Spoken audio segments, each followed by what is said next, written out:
Hello there, I'm Dave from Dyno Bike, and today we have a brand new 22 model BMW S1000XR. We're going to remove the exhaust from it, fit the full Titanium Aprapovic racing system, and then put it on the dyno and tune it to suit.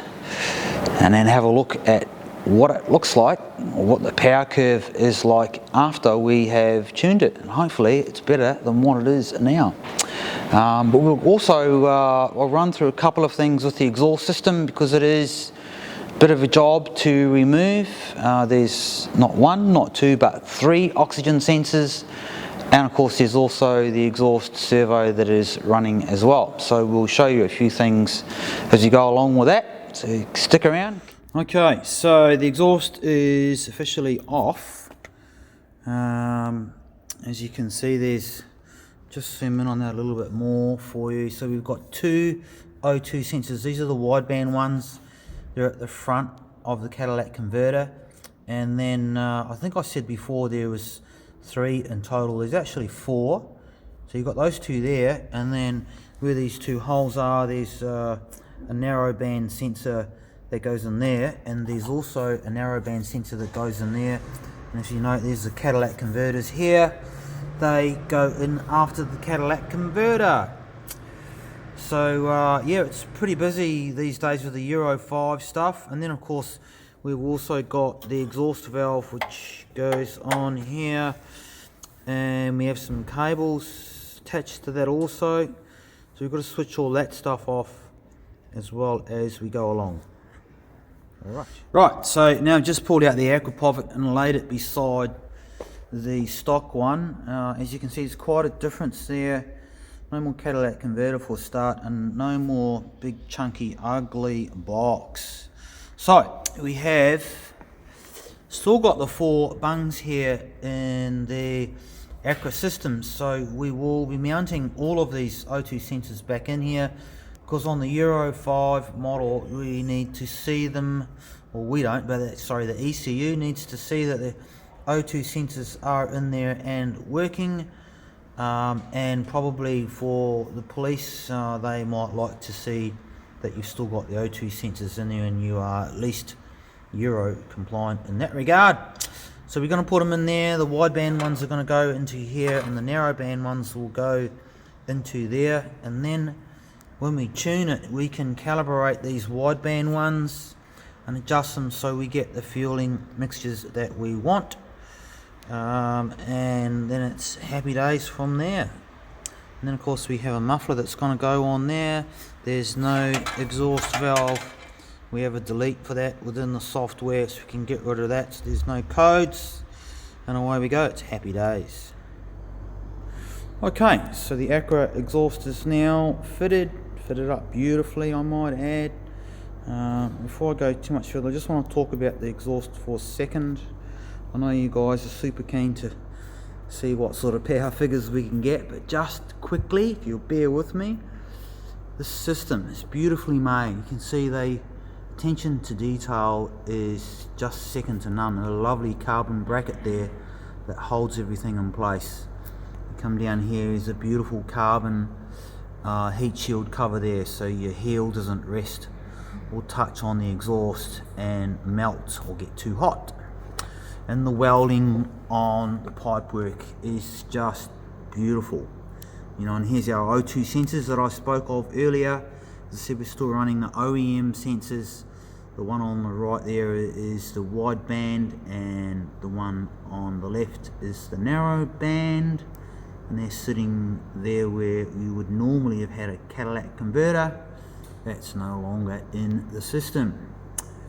So I will keep moving forward now, go and load this thing on the dyno. We'll do some tuning work and see how much power it makes.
Okay, so where shall I start? Well, we've done 2 or 3 comparisons, to be honest with you. So we've got our base one with the stock exhaust or stock everything on it, and then we fitted the Acra titanium race exhaust system. I've done some runs just with that on, so that's without any tuning, and then we've done a tune on it and done some more runs. Now we're comparing those 3 scenarios.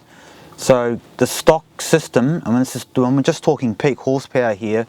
The stock system has 158 horsepower. Has 159 and a half horsepower, I should say. The Acra exhaust system has 158.6 horsepower, and the Acra and tune has 164.4 horsepower. So if you look on the Akrapovic website, often you see down in the description they do say that this system requires some tuning work, etc., which is pretty much spot on. Certainly with this system, you do need to tune it to enjoy all the benefits that the system has to offer. Having said that though, the Akrapovic system without any tuning work is a marked improvement in the mid-range over the stock system. From 4 grand through to 8 grand, there's quite a significant improvement in power in that area. So you could fit it and not bother tuning it. The O2 sensors are running live on the stock system, so you're going to be safe to do that if you wish to, and you're still going to feel and notice some improvement in that mid-range area. However, if you do a tune as well as the exhaust, the difference everywhere is quite substantial. So it is certainly worth spending the extra bucks to get it tuned and dialed in correctly. Again, we do leave the O2 sensors running live even after the tune, but it's corrected to a more performance and smooth running setup, as opposed to the stoichiometric 14.8, which makes the throttle a bit snatchy at low speeds, difficult to manage traffic and all that sort of stuff, which everyone complains about. So once it's tuned, all of that is gone and the throttle is much more controllable and nicer to ride, smoother from the transition of off throttle to on throttle, and there's more power, but it's manageable, way more manageable than it is in standard configuration, and the whole thing is just way better bike to ride and enjoy. So if you want to buy a full system, we try to keep the Acras in stock for this model and the other popular models. It is pretty challenging because they're popular, and for good reason, I might add, but also because their popularity has grown so much in recent years with COVID and so forth going on. It has been challenging for them to keep up with the demand. So though we do try to keep them in stock, there's occasion when we actually do run out. But keep an eye on the store. I try to keep stock numbers there, so you can go on there and see what the stock level is at any given time. They are accurate for the most part, and if it says there's stock there, generally there is, and you can safely order it and know that it will be shipped and delivered to you in a reasonable time frame. As far as the tunes go, they're also on the shop. You can book a custom tune and we'll bang your bike right on here where I am now, go through the same process that we've gone through with this one and dial it into suit. Or you can buy our power gate system, which means we don't need to put it on the dyno. You just plug in your power gate to this system on the bike and it will ID the ECU. You send us that information via the internet We will then supply you with 2 or 3 tune configurations, and you can then load those onto your power gate and subsequently load those tunes onto your ECU.